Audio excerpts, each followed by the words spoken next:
All right, everybody, it's Farrell and Holly, Untamed TV. And Holly, you're telling me there's a special art exhibit coming to the Union Station. Yes, it's titled Speaking Volumes, Transforming Hate. It opens on June 15th and goes to September 3rd. It's a really cool piece that really talks about how we can take hate speech and transform it into acts of love and peace. And So is this something that, well, maybe you said that, I wasn't listening. It's touring, right? It's only going to be in Ogden for a little bit, and then it's off to somewhere else. Yeah, so Springville has it currently, and then it's coming up to us. We're one of 2 places in the state of Utah that were chosen to host it. Oh, very good. So it's really cool. It's been touring around the United States for a very long time, and it's a really cool piece.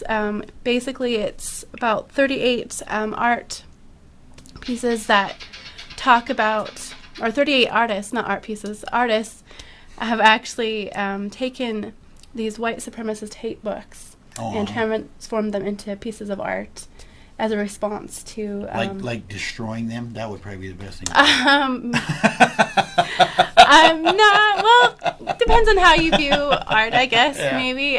But they've taken them into really cool transformative pieces that have really spoke to a lot of people nationally.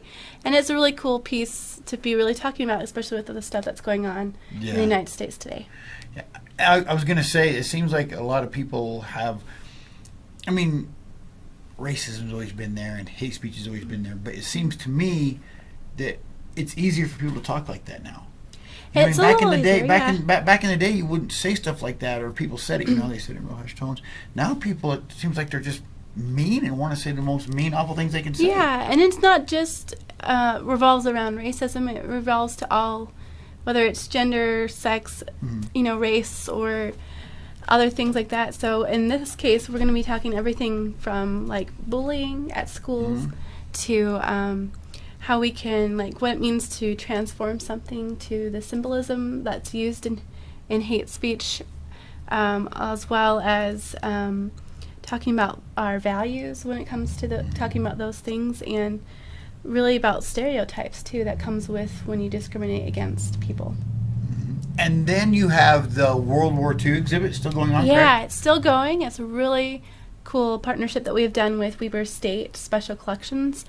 And it talks everything about kind of what it was like for people who lived during World War II on the home front, as well as our soldiers who fought overseas. Yeah, I seen that because I went and seen it, took my kids to it. And the stuff that you don't think about, like the propaganda posters, like Yeah. I mean, and when you hear propaganda, you think automatically your mind goes to it's something bad. But there's like American propaganda posters, you know what I mean? It showed like a cartoon character of a Japanese person, and it says, take the day off. We want to have a chance to, if you're lazy, we're going to come and beat you. So it was really interesting to see those kind of things. And then, like you said, the home front things, they were showing, people, they called them, what do they call them? Freedom gardens or something. Victory gardens. Victory gardens. That's what it was. They was encouraging people to grow their own food because things were rationed. I never knew they called them victory gardens. Yeah, it's interesting when you look at those kinds of things because it's the tools that the United States used to marshal all those volunteers to do the work that they have done. I don't know if you will ever see something quite as phenomenal as what we saw during World War II and even during World War I as well. Yeah. Well, they say, World War II, the greatest generation, and I've said this before. Could you imagine now if people had to ration their gas and their sugar? They would die. Yeah. They would be like, oh, man. I know I would. Yeah. So that's something really cool that we're doing down at the station is, you can have a tour, and one of the activities that youth get to practice is how do you ration if you have to do a birthday cake, right? You don't only have this many stamps you only buy to so buy much. sugar and other things like that. And that means only the favoritist child gets a birthday cake, and everybody else is just... Yeah. So how long does that go for? That the World War II exhibit goes till June 2nd. And then it then comes in our speaking volumes. So there's no admission price for the World War II, correct? Yeah, no admission price for that one, as well as the speaking volumes. But a donation would be wonderful.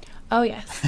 We would definitely appreciate And while you're there, you may as well check out the rest of the museum. Yeah. How much? And because it's fairly inexpensive to go see all the museums. What does it cost to take it? For an adult, it's about $5, and that gets you admission into all of our museums in those spaces. And it's $4 for teens and seniors, and then $3 for children 3 to 12.